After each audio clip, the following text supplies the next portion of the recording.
Hi everybody, it is Kim Bupney, the Vagina Coach, and it's 1 o'clock on Monday, March the 16th, first day of spring break here in Vancouver, and it's kind of the non-spring break with all of the craziness that's happening in our world. It's a bit of a surreal time, and yeah, so I'm just popping on here to do a little Muff meditation with you and remind you that even in times of stress, and sometimes especially during times of stress, we need to make sure that we take time to be still and be quiet, and also make sure we take time to remember our pelvic health as well.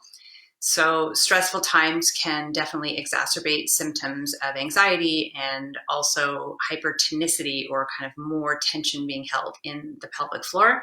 And I want to take you through a couple of different exercises, breathing exercises, one of which is the core breath, which is kind of my foundation exercise, I guess. It's the very first thing that I teach anybody with regards to movement, and it's what ultimately gets brought into all other activities.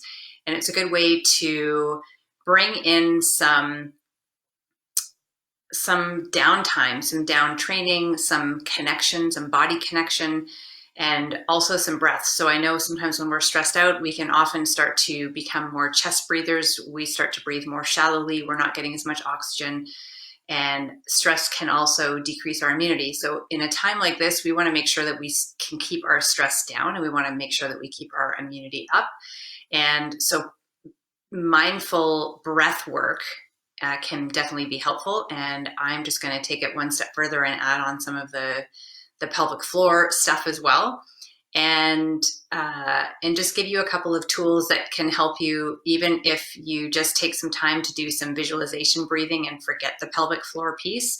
If you are doing it in a posture that can be supportive of the movement of the pelvic floor, sometimes that can be enough.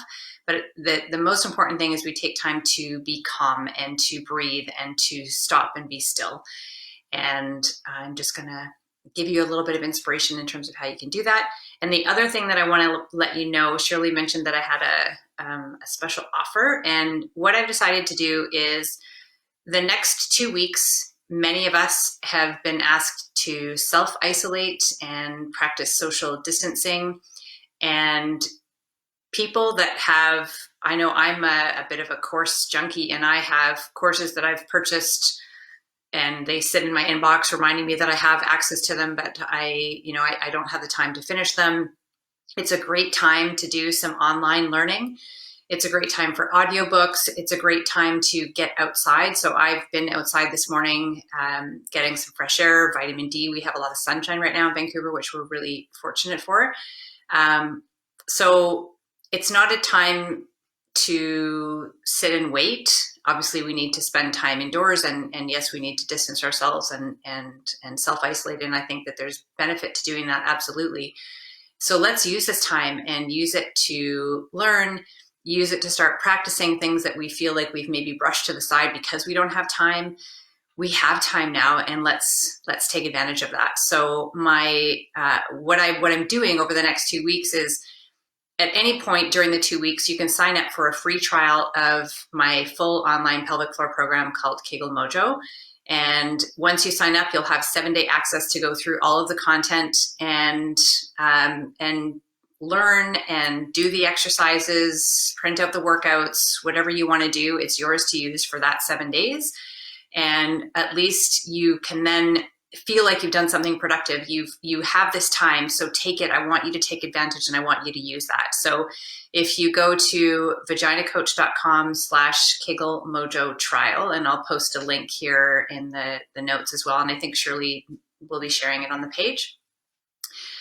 You'll get access to 7 days free. You get the whole program, everything that's in there. There's education videos, there's exercise videos, there's workouts to print out, there's meal plans, there's a copy of my book, Your Pelvic Floor, The Inside Story, and there's also a whole bunch of guest expert interviews from urogynecologists, pelvic health physiotherapists, nurse continence advisor, massage therapist, I've got a whole bunch of people in there because it really does take a village in terms of managing our pelvic health. And I brought together some of my favorite people to offer their insight and give you more ideas in terms of how you can help manage your pelvic health, regardless of what stage you're in.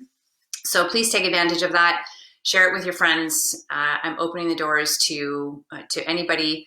I recognize also it's a time where it's scary financially as well. There's a lot of stuff that's being influenced by the coronavirus, and people are afraid, and we need to be careful with our money. And I completely respect and understand that. So it's free, 7 days, 100%. It's all yours. Please take advantage of it. So enjoy that. So let's do some core breathing. Now I'm going to show you a couple of different ways. So this is how I teach people when I first start working with them. I'm just down in my little basement gym here, so I'm fortunate to have a bit of exercise equipment here. You don't need to have an exercise ball, but if you do, I really like the roundness that the ball places up into the perineum. You could straddle a yoga bolster. You could put a rolled up towel on a chair and sit on that, something that just provides some pressure up into the perineum. And what that does is it allows you to be able to feel the movement of the pelvic floor with the breath. So I'm sitting on the stability ball, so sit on whatever you have to sit on. And I want you to put one hand on your side ribs and one hand on your belly. And just take a couple breaths and feel where your breath goes. So this can be sometimes in a time of stress. You might notice that you're breathing a little bit more up into your chest. Your shoulders might be lifting up. Maybe you're not getting that nice expansion through the rib cage. If you notice that, then just see if you can either change the position of your pelvis.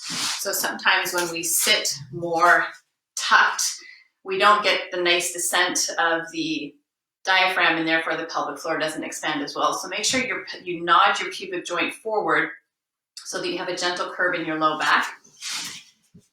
And then when you take a breath in, I want you to invite it laterally into your rib cage. I want there to be an overflow into your belly. And then I want you to feel on the surface of whatever it is that you're sitting on, can you feel on the inhale like there's a sense of fullness, almost like there's a little bit more pressure on the surface of the ball. And then as you exhale, that it lifts away, that there's not as much pressure or fullness there. Inhales are about expanding. Exhales are about contracting and lifting. So inhale, expand laterally into your ribs. Feel some overflow into your belly. So let your belly go. Let it be soft. Let it fill up. And then can you feel that fullness in your perineum as well?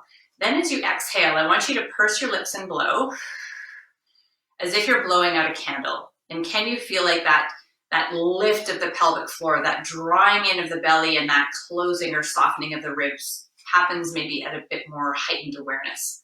So inhale, let it go. Expand, expand, expand. Exhale, purse your lips and blow. And now I want you to add on a different cue, and you're going to kind of follow my hands with this. So I want you to inhale and expand, and I want you to exhale and purse your lips. Now think about picking up a blueberry with your vagina and your anus. And then when you inhale, expand and put your blueberry back down. Exhale, pick up your blueberries. Inhale, expand and put them back down. You can also imagine sipping a milkshake through a straw with your vagina and then inhaling and letting that go. You could think about a jellyfish softly floating on the inhalation, and on the exhale, the edges gradually come together and propel up to the surface of the ocean or the surface of your head. Inhales are about the jellyfish expanding and softly floating. I have this as a video on my YouTube channel. It's called The Core Breath, so you can go ahead and you can watch that again. But just going through even 30 seconds or a minute of this conscious breathing where we think about expanding and relaxing into our belly, into our ribs, and into our pelvic floor can help soften, can help down-regulate what is oftentimes right now a very upregulated system. So we want to give the pelvic floor a chance to relax, a chance to soften, as well as the belly, which can sometimes be holding on to tension, especially when we're stressed out as well. All of that can also interfere with our digestion, and that can contribute to the development of pelvic floor challenges as well. So many reasons why we want to down-regulate, take some time to breathe and to soften. One other thing I'm just going to show you before I let you go is on a bolster. So I'm putting the yoga bolster down on the ground. I'll just tip it down for you to be able to see. If you don't have a yoga bolster, you can take a stack of towels. You can take a couple of big pillows from your bed. You can just roll something up, anything that you can lean over. Usually pillows or like a couch cushion can be helpful. So I'm straddling this. I have my perineum or my vulva on the surface of my bolster. And I want to make sure again that I've knotted my pubic joint forward and that I'm not tucked back and under. Let's fix this camera a little bit more again. And now what I want to get you to do is just another way to take some time to soften and to down regulate. So I'm sitting near the back end and I'm going to let my belly be soft and I'm going to cradle my head on my hands and I'm just going to hang out there and I'm just going to practice that same breathing. And sometimes when we are in a wide-legged pose with a child's pose, there's a bit of stretch placed on our perineum, kind of in between our butt cheeks. And you can feel that kind of expansion on that inhalation, often a little bit more than when you're upright. Some people feel it fine upright. Some people enjoy the stretch. Some people actually feel the movement better when they're lying right down on their back. So you can choose whichever way feels best for you. But you're just going to hang out here. And then when you take your in-breath, that expansion where I'm asking you to go laterally into the ribs and soften into the belly has something to expand into. So if you're not feeling like there's some pressure or fullness on the top of the bolster, then ask your belly to let go some more. So can you take some breaths in and feel your belly almost pushing into, inflating into the top of the bolster? And then as you exhale, imagine picking up your blueberries. And then when you inhale, let them go.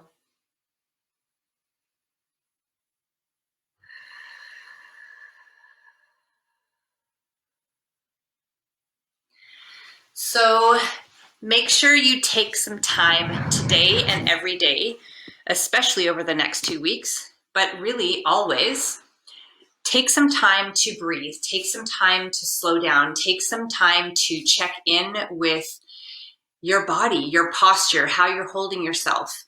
So many things that we do during a day can interfere with the amount of oxygen we might be getting into our body. It can interfere with the digestion that we have, maybe contributing to some pain syndromes that we might be sensing. So make sure you're checking in with how you're holding your body. Check in with the belly. Make sure you're not sucking everything in. Let your belly be soft so digestion can happen. We can eliminate appropriately. And we want to make sure that we have enough oxygen going through our body through the day, especially during these times of stress. So remember your pelvic health. Remember to take some time to be still and be grateful and take some breaths and get in some healing oxygen. And remember, I think, Shirley has just posted the link to the free access. So 7 days, completely free, 100%. Please take advantage, go through the program, learn. There is a ton of information in there, and I want you to have it, and I want you to put it into practice.